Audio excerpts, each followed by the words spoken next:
ఇప్పుడు మీరు బ్రహ్మర్షే కాదా? నేను కాదంటే గురువుని అవమానించినట్టు అవుతాయి. అర్థమైందా? ఇప్పుడు ఒక గురువు నువ్వు బ్రహ్మర్షి స్థాయా ఇదని చెప్పని మనం అన్నప్పుడు నీకు కాదంటే గురువుని అవమానించినట్టే కదా అది, కదా? కరెక్ట్. కాబట్టి యాక్సెప్ట్ చేయాలి, తప్పదు.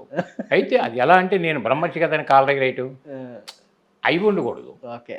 అది ముసుగులు వద్దున్నాను. అది నేను బ్రహ్మర్షి కూడా ఒక ముసుగే అవుద్ది. బ్రహ్మర్షి అని అంటే నువ్వు ఎలా జీవించగలుగుతున్నావు, నీ జీవితంలో జరిగేటటువంటి ప్రతి సంఘటనని, అది మధురం కావచ్చు, అవమానం కావచ్చు, ఎట్లా బ్యాలెన్స్ చేసుకుంటున్నావు. ఇప్పుడు పత్రిక ఎన్నో సందర్భాలుగా మానవమానాలకు అతీతంగా ఉండాలని చెప్పని అంటారు. అంటే అతీతంగా ఉన్నటువంటి అర్థం ఏంటి పరిస్థితి? ఒకడు వచ్చి నేను పొగడొచ్చు, బా మీ అంతటి వాళ్ళు లేరని చెప్పి అంటారు. ఒకడు వచ్చి నేను విమర్శించవచ్చు. అయితే నాకేమనిపిస్తుందంటే పొగిడితే వాళ్ళ వ్యక్తిత్వం వాళ్ళు బయట వేసుకున్నట్టు అవుతుంది. ఇంకొక నన్ను విమర్శించినా వాళ్ళ వ్యక్తిత్వం వాళ్ళు బయట వేసుకునే వాళ్ళు అవుతారు. బట్ నాకు పోయింది లేదుగా.